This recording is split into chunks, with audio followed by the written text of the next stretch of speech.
A Segunda Morte de Odilon. Livro psicografado por Carlos Antônio Bacelli. Pelo espírito Inácio Ferreira. Capítulo 19. Conversa informal. Não dispunhamos de mais tempo para seguirmos com a programação que, felizmente, fora cumprida sem nenhuma intercorrência. Enquanto com discrição solicitava que Odilon fosse acompanhado por Manuel e Dalva à sala isolada, nas dependências do hospital, a fim de que ele pudesse se refazer em suas forças. Permaneci, me entretendo em breve conversação com alguns que se aproximaram. Onde foi o Dr. Odilon? Alguém me perguntou. Ele precisava retornar com certa urgência ao liceu, mas não se preocupe, porque está tudo bem.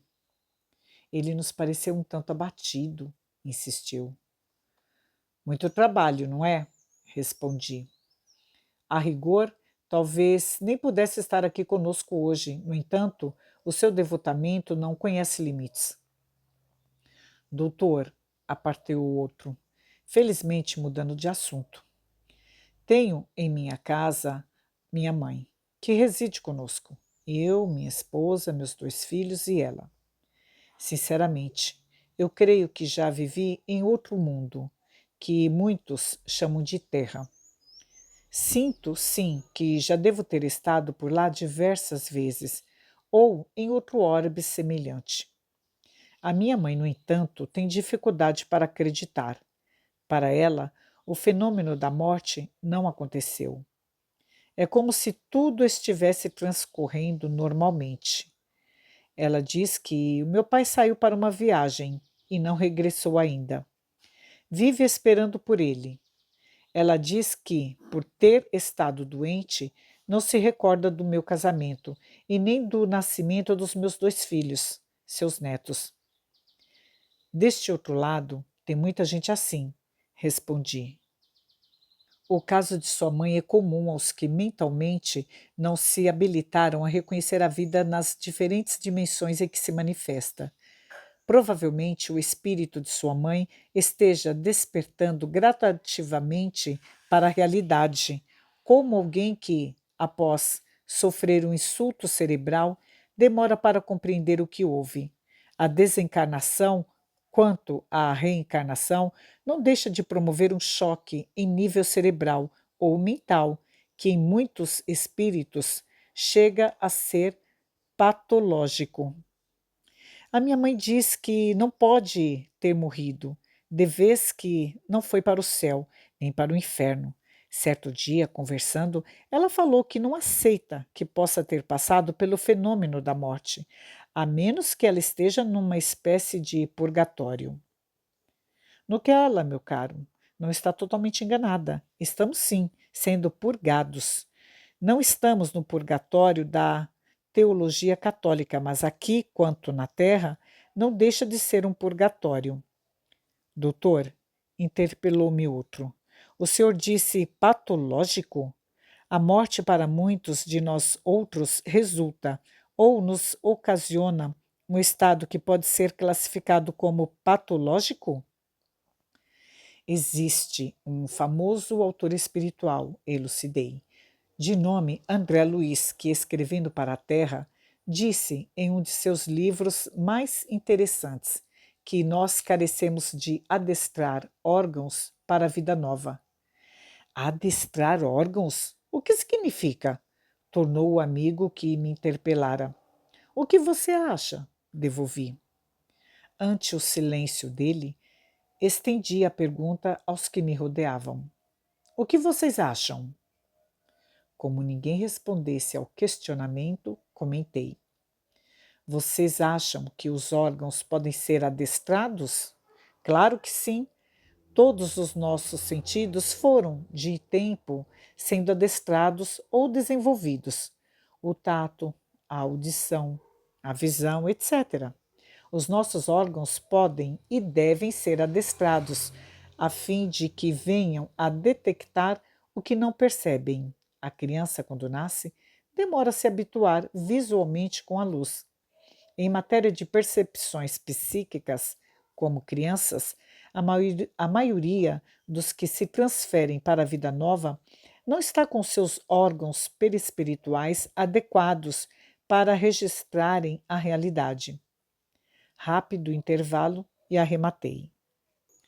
Assim como carecemos de nos preparar intelectualmente, treinando o cérebro para, por exemplo, o conhecimento da matemática, da física, da química, o pensador ou o filósofo é alguém que se habituou a refletir ou a perscrutar a verdade.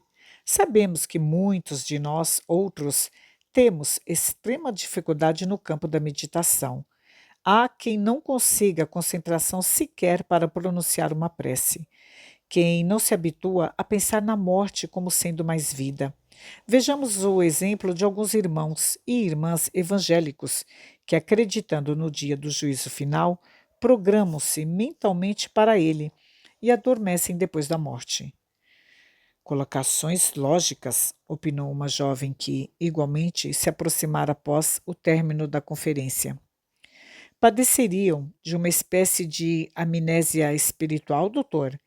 Sim, é como se a morte ou o desenlace lhes tivesse provocado um AVC no cérebro perispiritual ou prejudicado os seus raciocínios. Alguns portadores de AVC regressam ao passado e nele passam a viver quase integralmente. Esquecem-se do presente e passam até mesmo a desconhecer os familiares. Dizem possuir outro nome, residirem em outra casa. O problema é complexo, retorquiu a jovem. Complexo e sério.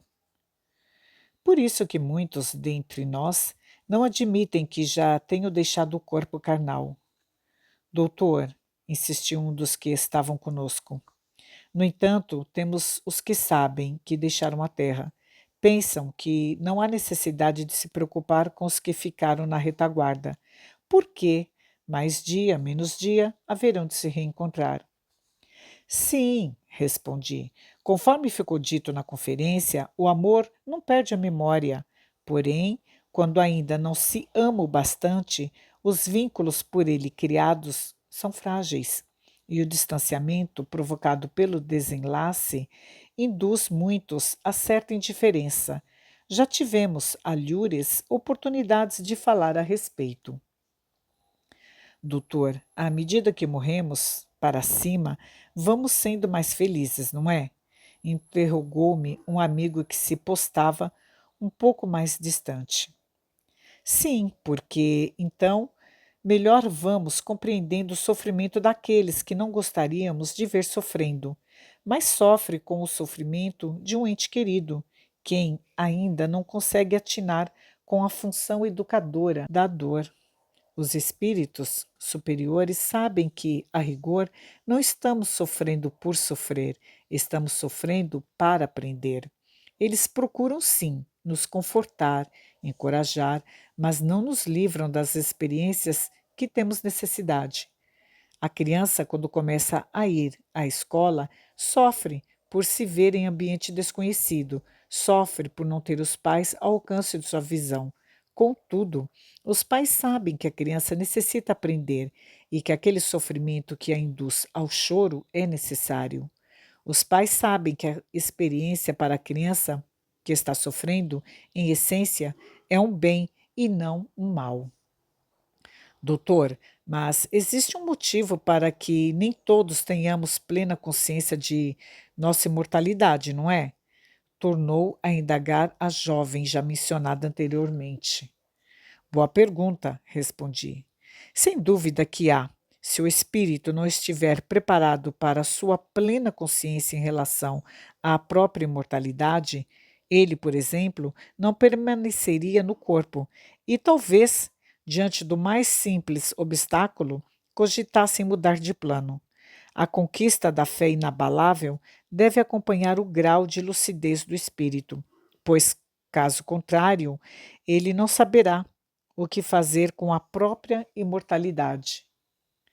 Efetuei uma pausa e continuei. Certa vez, tive a oportunidade de escrever um texto mais ou menos assim. Pronto, somos imortais. E agora? Se não sabemos o que fazer com a própria mortalidade?